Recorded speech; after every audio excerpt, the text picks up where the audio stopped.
I'm looking for this sort of Tim Holtz masculine style paper. Oh, that's so cool. Look at that. Really cool.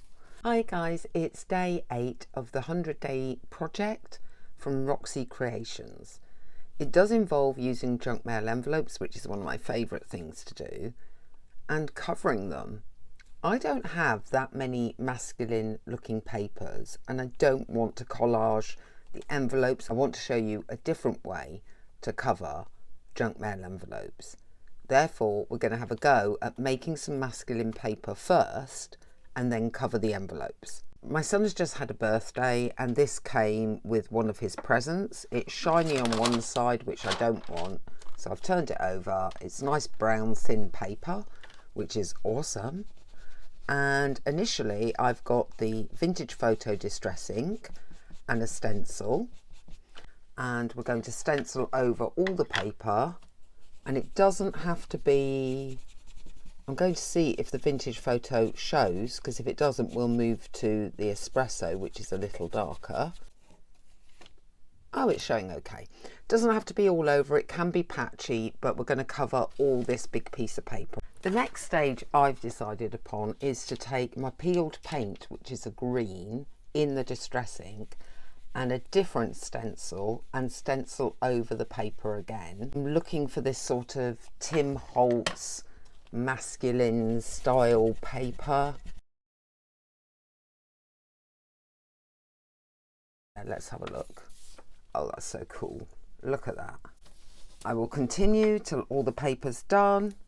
Then we're going to come back and we're going to do more. This is looking pretty good, but we're going to add some more by doing some stamping.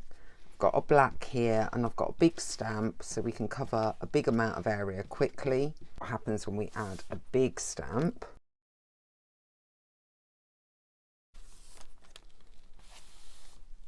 Look at that. It's really beginning to come together as a paper, a really unique paper.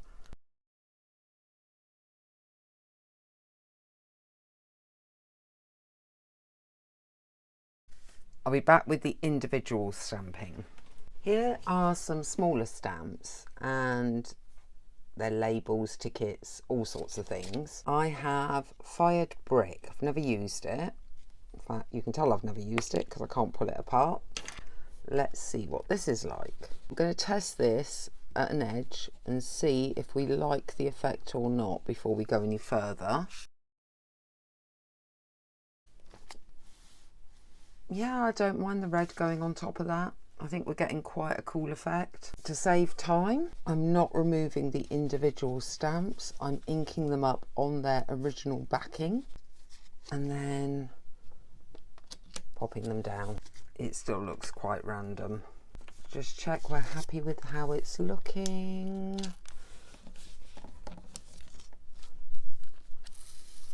Yep, I'm going to cover the paper with this one, and then that is going to be the final treatment on this paper.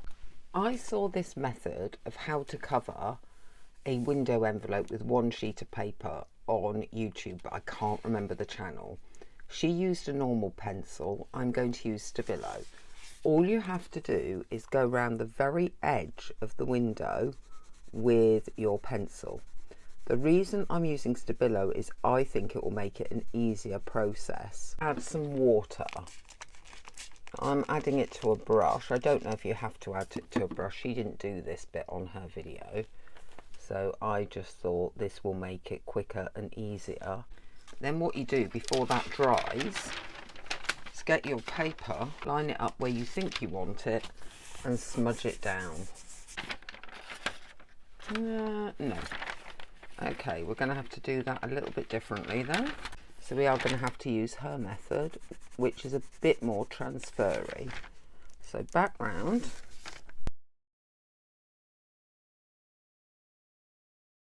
Let's get that back on. That is where the window is.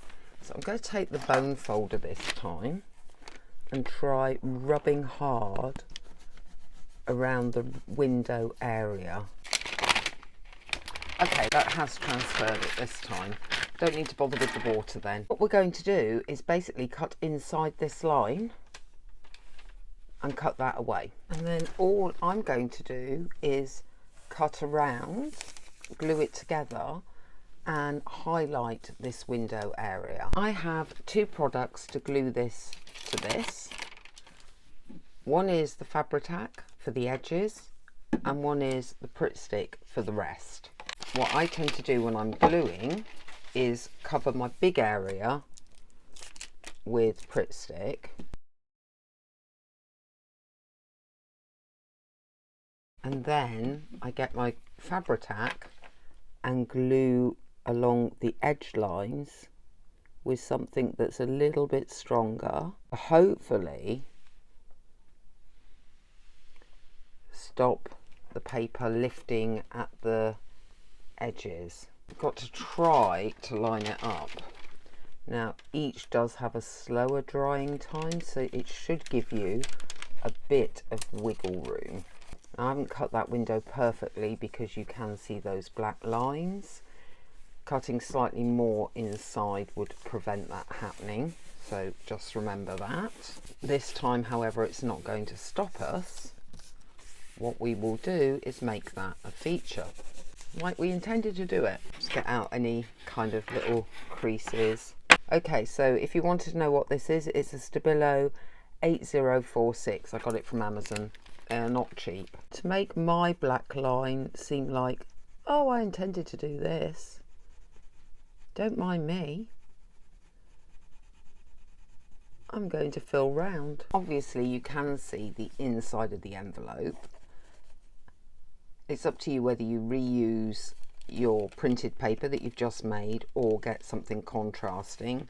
I've got some digitals that are postcards that are contrasting. I'm going to cut those out.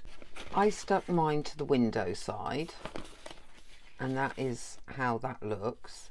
Now I'm going to make this back into an envelope, leaving the top open. All we are doing is running some glue along this edge and putting them back together and letting that dry. Now if you have white edges showing, which I do, you can just retrim.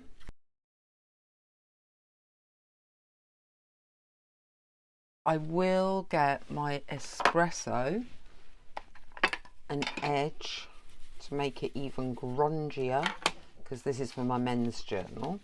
Obviously, if you're doing a feminine journal or a theme journal and you have ink stamps that you think will fit, you can create your own paper to fit the journal theme that you're doing. Because I did black out that window, I am going to shade around the window as well. We're going to make a feature. Let's make it really, really obviously a feature. Then how this will work in your journal. You will fold it in half. Oops, I can still see some blue lines along there. And you will need to ink along the rear of this as well, because this is going to show. Now I can see some blue lines, so I want, which is the inside, to just snip up that bit. I think everything else is okay. So you will need to stain up all your edges if you're doing edging, which I think even if you use another colour like the Victorian Velvet, which is a lovely dusky pink, is worth doing, because it forgives, it covers up any sins in your cutting. This will get sewn in with your journal pages. If I have some journal pages, which I don't, let me demonstrate with just a freebie magazine. If we imagine this was the journal, this would get sewn in separately. So will be a page in itself, but it's actually two pockets.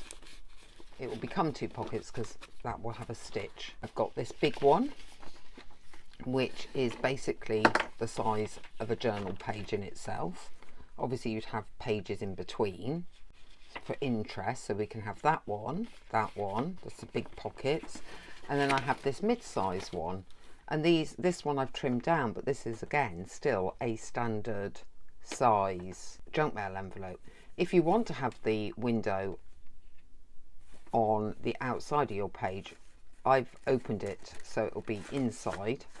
But if you wanted it on the outside, you just open it along that edge instead of this edge and just keep that one sealed. I thought I'd jump back on to show you the results of the other two that I've done. Definitely do not wet the Stabilo.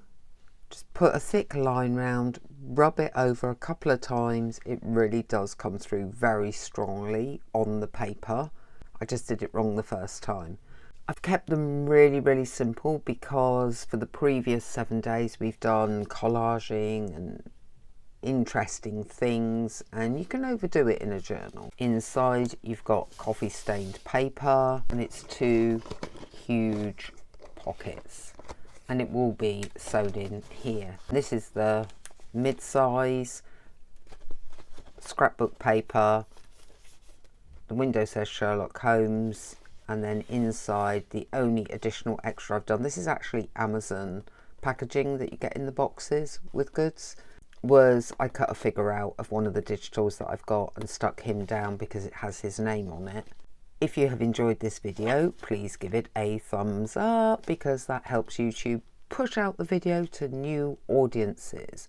It's also the same if you subscribe, so if you haven't already, please consider subscribing. I upload 3 to 5 times a week. In comments, let me know what you think of that way of cutting round the window envelope using the transfer of pencil. I think it's awesome. I wish I could remember who first shared it because it means that I no longer have to collage the whole front just to make sure that's visible, and therefore I can use old scrapbooking papers or make my own. And I will see you next time.